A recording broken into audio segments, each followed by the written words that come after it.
सल्लल्लाहु वस्सलामु अला सय्यिदिना मुहम्मदिन नबिय्यिहिल लज़ी इस्तमक़ज़ना बिही मिन इबादतिल औसान वल असनाम व अला आलिहि व अस्हाबिहि नजबाइल बररतिल किराम अम्मा बअद फ़अऊज़ु बिल्लाहि मिनश शैतानिर रजीम बिस्मिल्लाहिर रहमानिर रहीम लक़द काना लकुम फ़ी रसूलिल्लाहि उस्वतुन हसना सदक़ल्लाहुल अज़ीम व सदक़ रसूलुहुन नबियुल करीम। एक बार दरूद पढ़ें, अल्लाहुम्मा सल्लि अला सय्यिदना व मौलाना मुहम्मदिन मअदनिल जूद वल करम व आलिहि व बारिक व सल्लिम सलातन व सलामन अलैका या रसूलल्लाह। माशाअल्लाह, आपने आज अपना कीमती वक्त इस जलसे को दिया। अल्लाह तबारक व तआला आपकी इस बेदारी के सदक़े आपके घर की मुश्किलात आसान फरमाए।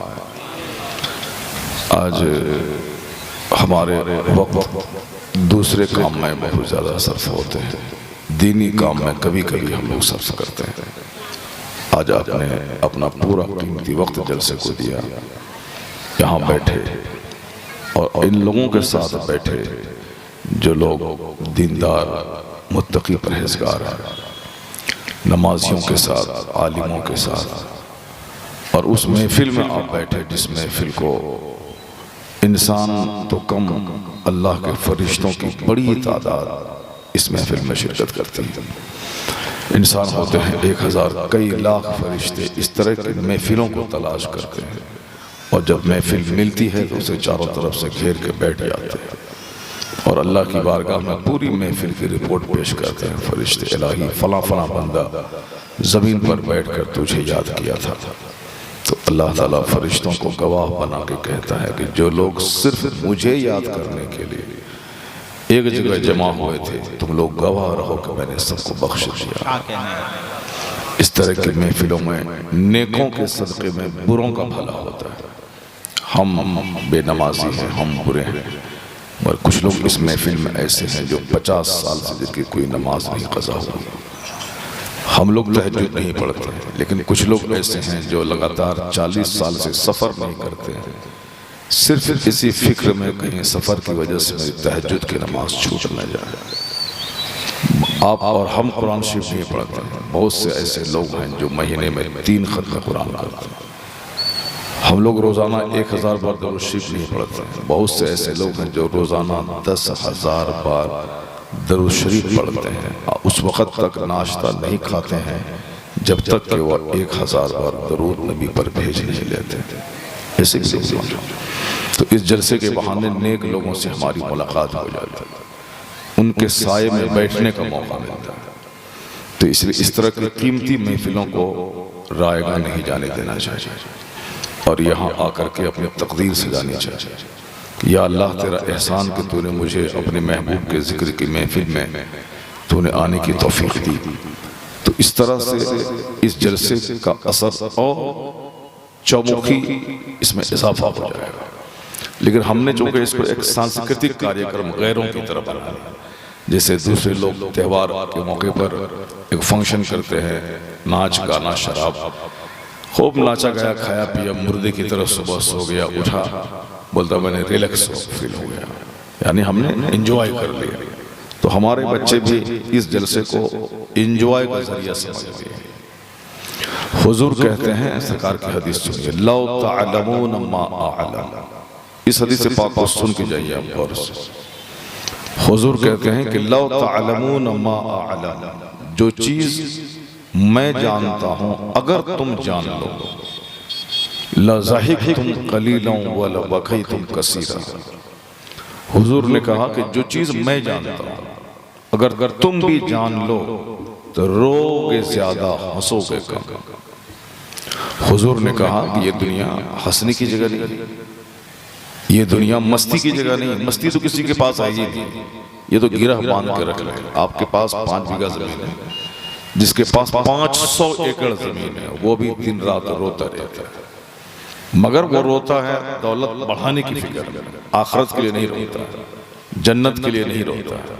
और ये कुदरत का कानून है कि जो जन्नत के लिए नहीं रोएगा उसको 2 पैसा के लिए रुलाया जाएगा। जो अल्लाह के लिए नहीं रोएगा वो बीवी और बच्चों की बीमारी और उसके इलाज के लिए रोएगा। जो इस तरह की महफिलों में आलिमों के पास आके नहीं बैठेगा उसको नेता का झोला 1 महीने तक ढोना पड़ेगा, झूठों के साथ बैठना पड़ेगा, डकैतों के साथ बैठना पड़ेगा, थानेदार और चोरों के साथ बैठना पड़ेगा और लुटेरे डॉक्टरों के पास बैठना पड़ेगा।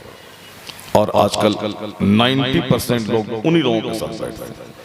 जो मदरसा नहीं जाएगा उसे लगातार हॉस्पिटल का चक्कर लगाना पड़ेगा। जो जलसे में नहीं आएगा उसे लगातार झूठों की महफिल में जाना पड़ेगा। चौक चौराहे पे एक घंटा खड़ा होकर डुगडुगी और मदारी जादू का खेल देखना पड़ेगा।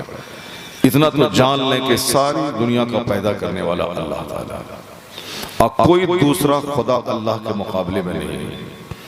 अल्लाह को बंदे से कोई खतरा नहीं। अल्लाह ताला बंदों को सजा देना चाहता है तो सिर्फ 1 मिनट का जलजला करोड़ों को जमीन में दफन कर देता है।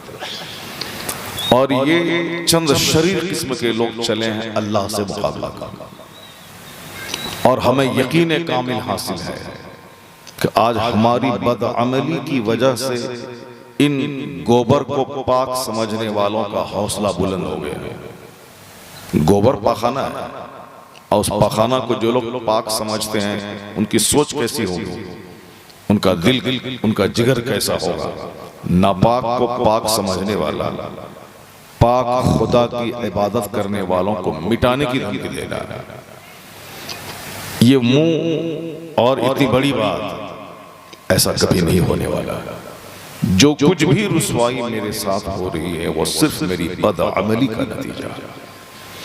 जब तक मेरा जलसा मजबूत था काफिरों की हिम्मत नहीं थी कि मुझसे आंख मिलाए। जब तक मेरी मस्जिदें आबाद थी इनकी जुर्अत नहीं थी कि मेरे खिलाफ जबान खोल सके। जब तक हमारे लोग मुजाहिद थे, जुल्म के खिलाफ लड़ने का जिगर रखते थे, बाल बच्चे माँ बाप सबसे ज्यादा अल्लाह और अल्लाह के रसूल से मोहब्बत करते थे, उस वक्त तक इन काफिरों का दिल इनके सीने में थर्रा था। चूंकि हम कमजोर हो गए बाल बच्चों की मोहब्बत, हम कमजोर हो गए जमीन मकान की मोहब्बत, इसलिए इन नापाकों का हौसला बुलंद हो गया। ये मुझे मिटाने की बात कर रहा है और ये बात सरकार की उस हदीस पाक में कहा गया है।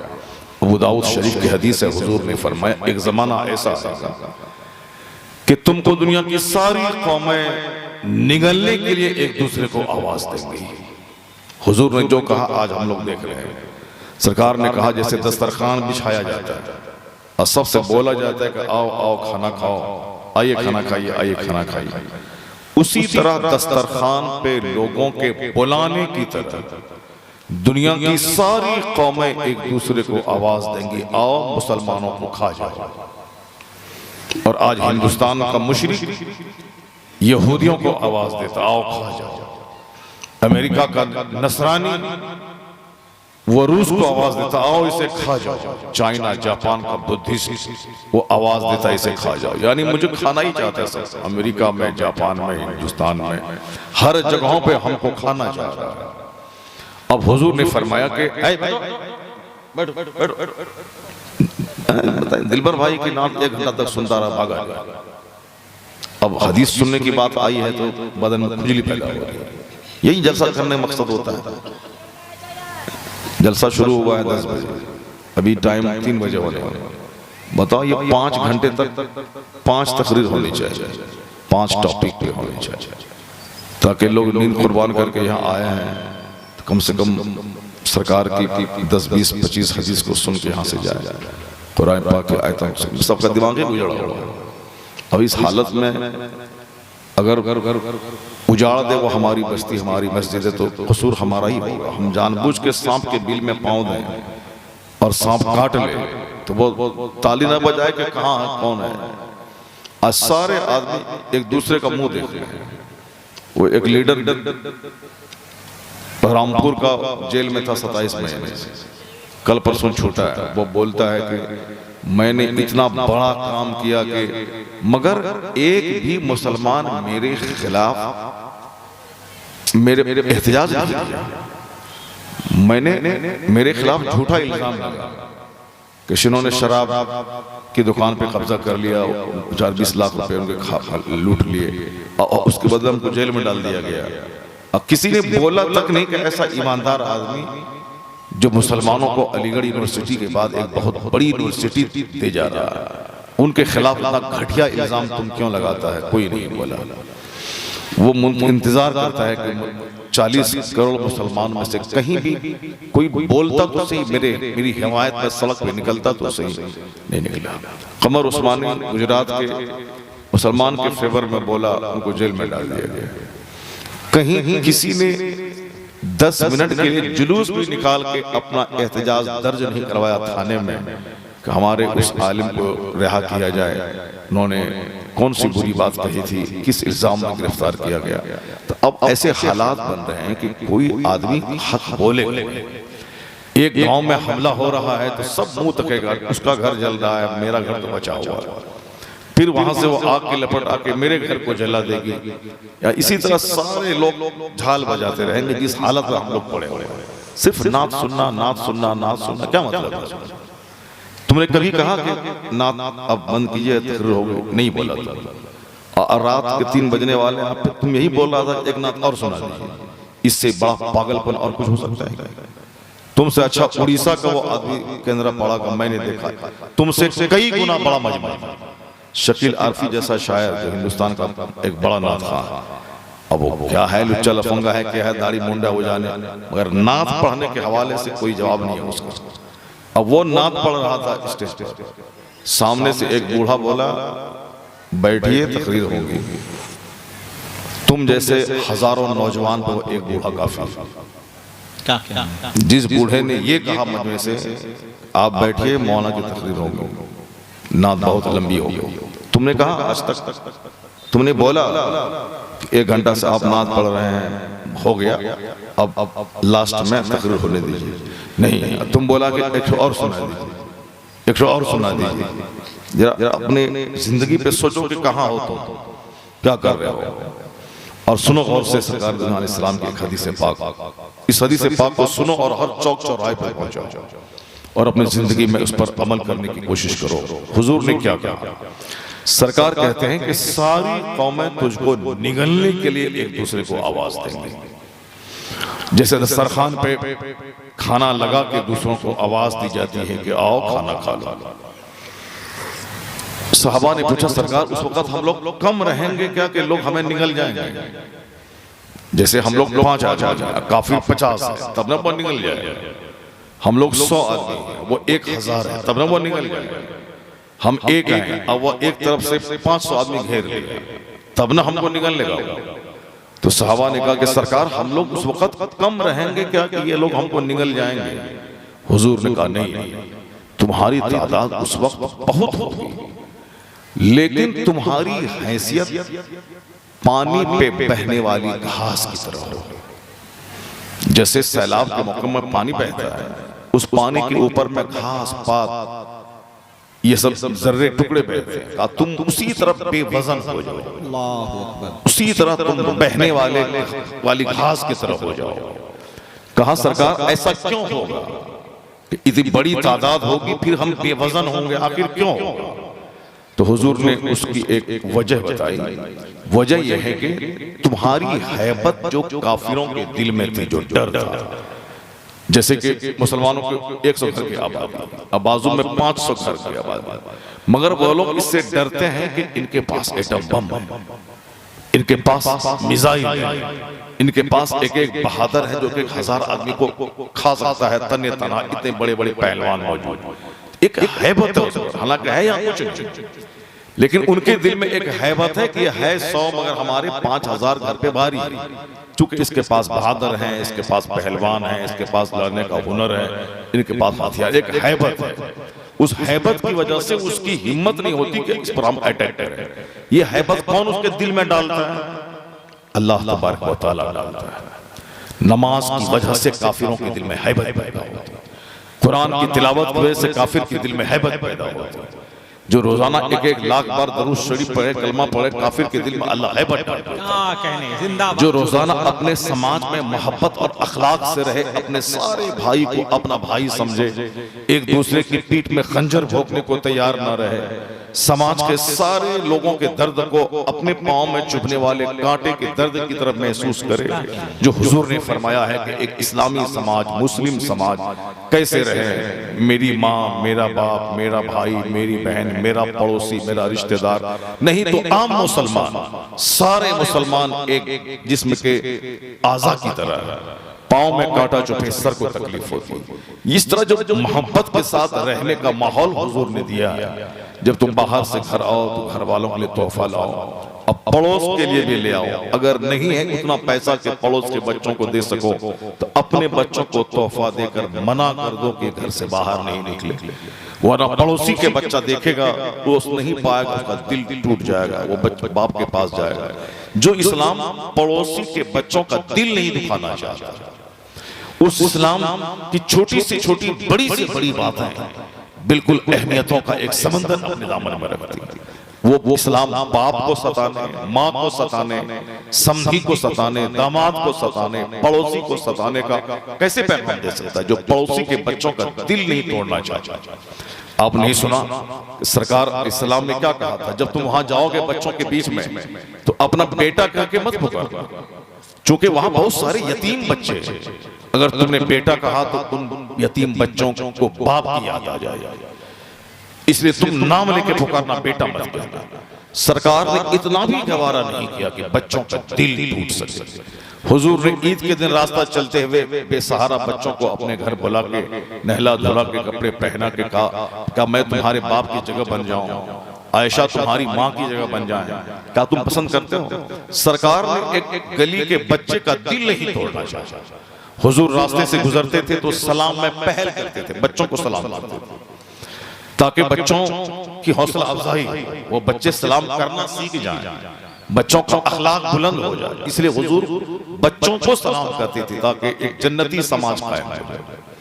और हुजूर जब बाहर से घर आते थे ये नहीं समझते कि बीवी हमारी निकाह में है, मैं इसको खिलाता पिलाता हूँ, ये सब दौड़ के आके मुझको सलाम करें। नहीं, सरकार घर में जाते थे तो सलाम में अपनी बीवी को पहल करते थे। अगर आज हम भी अपने समाज में इसी पॉइंट को सिर्फ नाफिज कर दें कि मौलाना रहे, कि मौलवी रहे, गौस कुतुब अब्दाल रहे, कि चोर लुच्चा लफंगा रहे, कोई मोमिन भाई जो भी है मैं उसको सलाम में पहल करूंगा। अगर हम ये तय कर लें, इंतजार नहीं करना है कि मैं चचा हूं तो भतीजा मुझको सलाम करे, मैं शौहर हूं तो बीवी मुझको सलाम करे, इसी इंतजार की वजह से आज हमारा समाज नफरतों की आग में जल रहा है। नमाजी सोचता है कि इमाम साहब को चंदा हम देते हैं, टिफिन हम खिलाते हैं, वो मुझको सलाम करेगा। इमाम साहब सोचता है कि मैं 20 साल पढ़ा लिखा हूं, मैं मौलाना हूं, आलिम का मकाम बहुत बड़ा है, ये जाहिल ठेला चालक, रिक्शा चालक रहे, के पास 500 बीघा जमीन में रहे तो जाहिल, ये मुझको सलाम करेगा। तो जाहिल बोलता है कि तुम मेरे टिफिन पे जिंदा है। अब मौलाना बोलता है कि मैं तुम्हारा रहबर हूं, तुम करेगा ना। जाहिल उनको सलाम करता है ना मौलाना उनको सलाम करता है। सारी जिंदगी ऐसे ही उजड़े हुए लोगों की तरह मस्जिद में आएगा जाएगा, मोहब्बत पैदा नहीं होगी। मौलाना साहब, इमाम साहब समझता है कि मौज़िन मुझको सलाम करेगा, मौज़िन बोलता है कि हम क्यों करेंगे, हम अपना मेहनत से कमाते खाते हैं, इमाम साहब सलाम करेंगे, हम अपना कमाते खाते हैं। इसी तरह से स्कूल उजड़ गए, मदरसे उजड़ गए, कोई किसी को सलाम नहीं करना चाहता। हमारा डिसिप्लिन दूसरों ने सीख लिया, हमारा अदब दूसरों ने सीख लिया, हमारी मोहब्बत दूसरों ने छीन ली, हम उजड़ गए, नंगे हो गए। मस्जिद में लड़ाई, कब्रिस्तान में लड़ाई, जलसे के नाम पे लड़ाई, और साहब गांव में खानदान के नाम पे लड़ाई, अंसारी जुलाहा नदाफ मंसूरी शेख पठान के नाम पे लड़ाई। जिस इस्लाम ने इस सारी लड़ाई की जड़ें काट दी थी, जिस इस्लाम ने इन तमाम बुनियाद को खोखला कर दिया, कोई पठान शेख बड़ा नहीं। हुजूर ने कहा था कि बड़ा वो है जो जितना ज्यादा अल्लाह से डरने वाला। वो अब अगर फकीर घराने का बच्चा ईमान वाला और अमल सालेह वाला है, वो पठान से अफजल है, चूंकि इसके पास ईमान है और नेक अमल है। इसी पे इस्लाम ने जोर दिया है और कुरान शरीफ में वही कहा गया है, वो जअलनाकुम शुऊबन व क़बाइला लितआरफू, हमने तुझको अलग अलग ट्राइब में डिवाइड कर दिया। एक आदम की औलाद हो तुम सब, और आदम की औलाद मुख्तलिफ रंग, मुख्तलिफ जबान और मुख्तलिफ खानदानों में मैंने फैला दिया था कि एक दूसरे की पहचान बाकी रहे। मेरा नाम मोहम्मद है, आपका नाम मोहम्मद है, इनका नाम मोहम्मद है, हम लोग मोहम्मद अरबी अलैहिस्सलाम के गुलाम हैं। लेकिन पहचान कैसे होगी कि कौन सा मोहम्मद है, किसका बेटा है? इसलिए पहचान के लिए मोहम्मद इब्ने ज़ैद, मोहम्मद इब्ने अबू बकर, मोहम्मद इब्ने उमर, मोहम्मद इब्ने फला, ये पहचान के लिए है ताकि पता चले कि ये फला का बेटा है। उसी तरीके से ये सैयद, ये शेख, पठान, अंसारी, मंसूरी, जोलहा, साफी, धाबी, धोबी, सब्जी फरोश, राइन, ये सब पहचान के लिए ताकि लगे कि मैं इस कबीले से हूं, वो उस कबीले से, उस खानदान से। ये घमंड का इशू नहीं, ये गुरूर का टॉपिक नहीं कि मैं शेख हूं तो मैं तुमसे बड़ा हूं। ये हम लोगों ने सीख लिया है राजपूत और ब्राह्मण से। ये दलित और शूद्र, ये संथाल, चमार, ये दुसाद, ये डोम है, और हम राजपूत बड़े हैं, हम बड़ी अगड़ी जाति के लोग, हमने उन काफिरों से सीख लिया। हमारे यहाँ आज भी जो फकीर भीख मांगने वाले का बेटा अगर बरेली शरीफ पढ़ के आलिम बन के आ जाता है, जुमा के दिन मस्जिद में वो तकरीर करने के लिए मेंबर पर चढ़ता है, शेख, सैयद, पठान, मंसूरी, नदाब सब नीचे रहता है। उस फकीर का बेटा अमामा बांधकर हाथ में लाठी लेके मेंबर पर चढ़कर पूरी कौम को खिताब करता है। आज भी कोई ये नहीं बोलेगा मंसूरी हम लोग सैयद हैं, तुम तकरीर नहीं करेगा, हम शेख हैं, दुनिया तुम नहीं तकरीर करेगा। नानी मरी किसी की कोई नहीं बोल सकता, कोई नहीं बोल सकता, क्योंकि इस्लाम ने इतना बड़ा हक दिया है कि गांव का कोई रिक्शा चलाने वाला जुमा के दिन पहली सफ में आके जो जहां बैठ जाए, अरबपति भी उसको उस जगह से हिला नहीं सकता है, क्योंकि मस्जिद में जो जगह जहां जाके ले ले वही उसकी जगह है। आज भी ये किसने इज्जत दिलाया, किस बुनियाद पर? ईमान, अमल सालेह, नेक अमल की बुनियाद पर कि मस्जिद में जो पहले चला जाए, पहली सब में बैठ जाए, कोई उसको नहीं उठाएगा। अगर उसको कोई उठाने की हिम्मत करेगा तो मुस्लिम सोसाइटी में वो जलील और रुस्वा हो जाएगा। वो इस्लाम के कानून को अपने हाथ में लेने वाला मगरूर और घमंडी होगा। समाज कभी उसको नहीं बख्शेगा, वो अल्लाह के नजदीक जलील, मुसलमानों के नजदीक जलील हो जाएगा। इसलिए कोई हिम्मत नहीं करता। नमाज खड़ी हो गई, 1000 बीघा जमीन का जोतने वाला आया, जहां चप्पल थी नमाजियों की, उसी चप्पल पर तौलिया बिछा के अल्लाह अकबर कह दिया। नदाब, साफी, मंसूरी, अंसारी सब अंदर में, और सैयद पठान जो अखीर में आया, नमाज खड़ी हो गई, जहां चप्पल बिछी है वहीं खड़ा हो गया। कोई मलाल नहीं है कि मैं चप्पल बिछाने की जगह में नमाज पढ़ रहा हूं, नहीं, एक सब में खड़े हो गए, महमूद व अयाज, न कोई बंदा रहा, कोई बंदा रहा। ये आंख मिलाएगा इस्लाम से, बंदर और छुछंदर और सांप को पूजने वाला, ये इस्लाम की अजमत को आंख दिखलाएगा। अगर 1 मिनट पर दिल की गहराई से इस्लाम किसी पॉइंट को देख ले, अगर जमीन जिंदा है तो वह कलमा पढ़ के मुसलमान बनेगा। इसलिए कि जो एक आदमी डोम है जो दूसरे का पखाना साफ करता है, 50 साल से उसी मजहब में है, कभी कोई ब्राह्मण उसको अपने बाजू में बैठाएगा? कभी नहीं। कोई राजपूत बैठाएगा? कभी नहीं। पखाना साफ करने वाला मादूर में खड़ा रहेगा। आज भी चाहे मुख्यमंत्री बन जाए कोई कलवा, उसको राजपूत ब्राह्मण अपने मंदिर में घुसने नहीं देता। मुख्यमंत्री हो अपनी जगह रहो, हमारा मंदिर नापाक हो जाएगा, अशुद्ध हो जाएगा। अखबार में आया था, जरा गौर से सुन लेना। वही डोम 50 साल से हिंदू मजहब में था, लेकिन उसको ब्राह्मण और राजपूत अपनी जगह बैठने नहीं दिया। लेकिन अगर वो जुमा से 5 मिनट पहले कलमा पढ़ के मुसलमान बन के नहा धो के मस्जिद में आ जाए, तो सैयद और पठान के बाजू में बैठता है, शेख के बाजू में बैठता है। जो इज्जत 50 साल में वहां नहीं मिली, 5 मिनट में उस इज्जत के आसमान पे इस्लाम ने पहुंचा दिया। कि डोम पाखाना ढोने वाला भंगी, उसने इस्लाम लाया, कलमा पढ़ा, मस्जिद में दाखिल हुआ, अगली सफ में आके सैयद के बाजू में बैठा, पठान के बाजू में बैठा, जो गिलास में पानी पीता था, जिसके पानी को ये लोग फेंक देते थे, तोड़ देते थे गिलास को, कुआं नापाक हो गया। लेकिन वही भंगी रमजान के दिन में इफ्तारी से पहले कलमा पढ़ के मोमिन हुआ, और जब मस्जिद में घुसता है तो शेख पठान सैयद के साथ एक दस्तरखान में बैठ के खाना खा रहा है।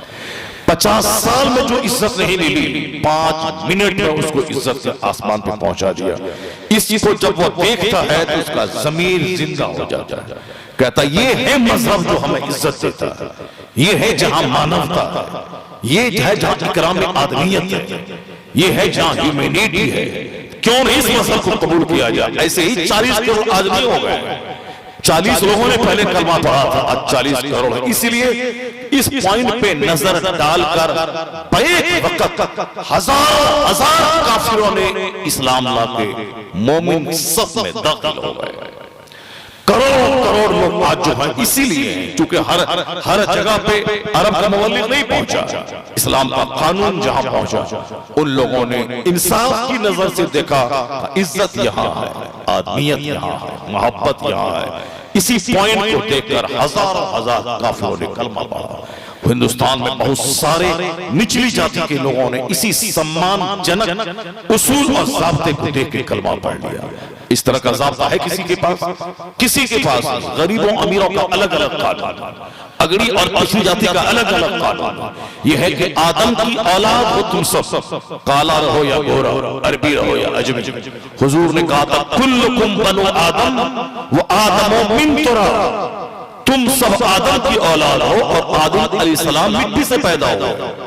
और ला फज़ला लिअरबिय्यिन अला अजमी, किसी अरब में पैदा होने वाले को अजमियों पर कोई फौकियत नहीं, और न किसी अजमी को अरबी पर इल्ला बित्तक़वा। हुजूर ने कहा अब इस्लाम आ गया है, अब जिसका जितना अच्छा किरदार होगा, जो जितना ज्यादा आला अखलाक का होगा, जो जितना ज्यादा उम्दा किरदार का होगा, वही इज्जत पाने का मुस्तहिक होगा।